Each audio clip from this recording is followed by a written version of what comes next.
পায়ে হাত রাখা বলি, বিকাল বেলা ঘুমানোর আগে উঁচু করে 2 মিনিটের জন্য হইল আল্লাহর কাছে মাপ চান। আপনি যদি বলেন মাপ চাইলে কি হবে, আমি কোরআন দিতেছি, ইন্নাল্লাহা ইউহিব্বুত তাওয়াবিন। কোরআন তো বলতে পড়তেছি না, ইউহিব্বুত তাওয়াবিন ওয়া ইউহিব্বুল মুতাতাহহিরিন।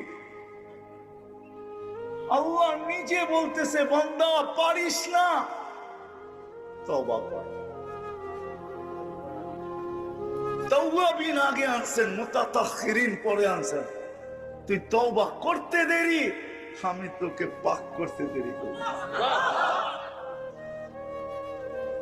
এতটুকু যদি করতে এই মজমায় একজনও নাই, কিন্তু এই পর্যন্ত একজনও হাত উঠায়া বলতে পারবে না, দাড়ি কাঁচা হোক আর পাকা হোক, যুবক হোক আর বৃদ্ধ হোক, যে আমি ঘুমানোর আগে বা সকালে উঠা 5 ওয়াক্ত নামাজের পরে বাদ দিলাম, ফজরের পরে আর এশারের পরে ঘুমানোর আগে আমি আল্লাহকে বইলা ঘুমাইছি, মালিক আসলে তো পারি না কিছু, তুই কোথায়, আমি কোথায়,